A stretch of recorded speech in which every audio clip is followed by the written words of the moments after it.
The following events unfolded during the mid to late Warring States period, a time of great upheaval when political ambition and military conquest reshaped ancient China.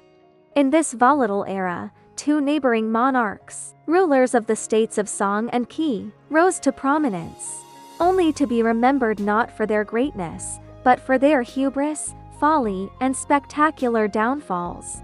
Their reigns serve as cautionary tales of delusion, tyranny, and the peril of unchecked power. The first of these monarchs was the King of Song, personal name Song Yan. One day, an unusual omen was reported in the capital. A newly hatched eagle found in a sparrow's nest near the city wall. Taking this as a sign from the heavens, Song Yan summoned a wizard to divine its meaning. The wizard proclaimed, "The small becoming great foretells a transformation from weakness to strength, an omen of impending hegemony." Ecstatic at this prophecy, Song Yan launched a series of military campaigns. He first conquered the smaller states of Tang and Zhou. Emboldened by these early victories, he then turned his ambitions toward stronger neighbors, seizing 5 cities from Qi in the east, annexing 300 miles of territory from Chu in the south, and defeating Wei in the west.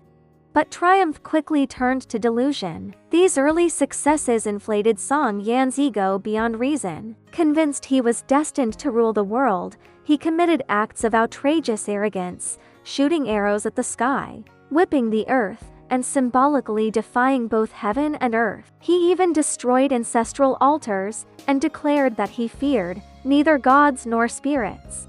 Within the palace, he indulged in drink and surrounded himself with sycophants. He issued a bizarre decree: anyone who encountered him, whether courtier, official, or commoner, must immediately cry out, "Long live the king!" As a result, the capital rang all day with forced praise. News of this absurdity spread quickly, and rulers across the land were appalled by the delusions of a man who governed a state of only modest strength. His downfall came swiftly. King Min of Qi, personal name Tiandi, whose territory had previously been invaded by Song, launched a retaliatory campaign. The people of Song, long oppressed and disillusioned, offered little resistance. Qi's army took the capital with ease. Song Yan fled but was captured during his escape. The white-haired ruler, now over 80, threw himself into a river in despair. Though pulled out alive, he was ultimately beheaded, his reign ending as foolishly as it had begun. Ironically, the very monarch who ended Song Yan's reign would soon follow a strikingly similar path.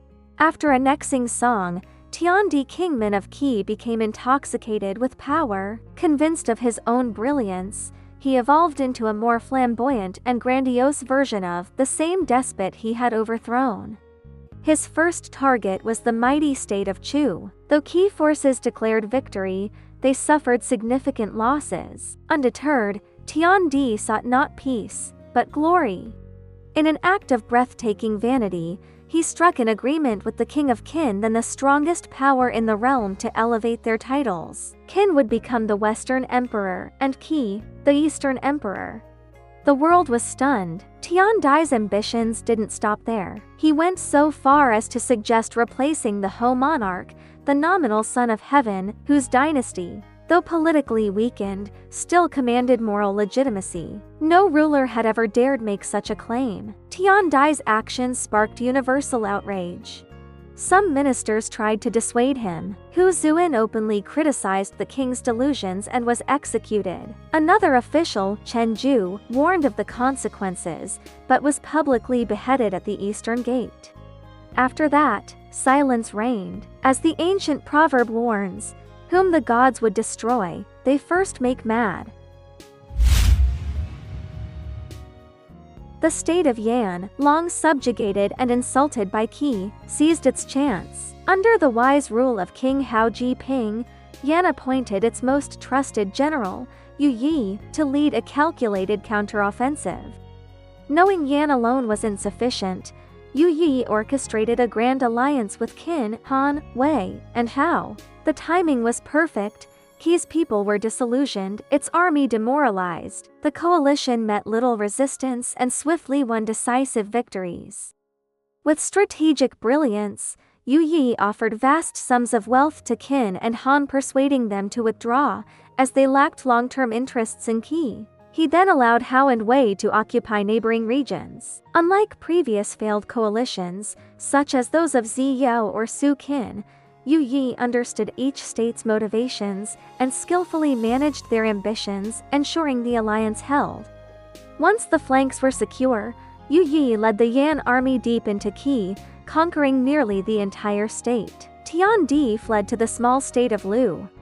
Even in exile, he had learned nothing. Though received with generosity, he insulted Lu's ruler and demanded obedience. Outraged, Lu's people drove him out. He repeated this pattern in other minor states, only to face rejection each time. At last, Tian Di returned to the southernmost tip of Qi and sought protection from Chu, the only major state involved in the alliance. Hoping to maintain balance among the states, the king of Chu sent General Nao Qi to protect him. What followed was bitterly ironic. Tian Di appointed Nao Qi as chancellor, yet continued to treat him with disdain. Enraged, Nao Qi confided to his officers, "This man is like a stray dog, yet he still barks commands. Why tolerate him? Let us kill him, divide Qi's lands with Yi, and bring peace while profiting ourselves." His officers agreed. Thus, King Min of Qi was executed, an ignoble end for a man who had mistaken arrogance for destiny. Both Song Yan and Tian Di began their reigns with opportunities for greatness. They might have brought prosperity to their states and honor to their names. Instead, their megalomania, cruelty, and contempt for moral governance led them to catastrophe.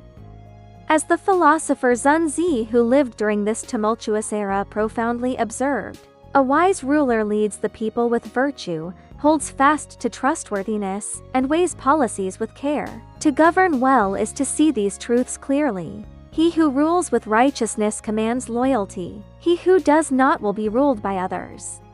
Zunzi's philosophy would go on to shape the Confucian political order for centuries. It grounded political legitimacy not in birthright or brute force, but in the quality of governance, ethical rule, competent leadership, and a ruler's ability to serve the people wisely.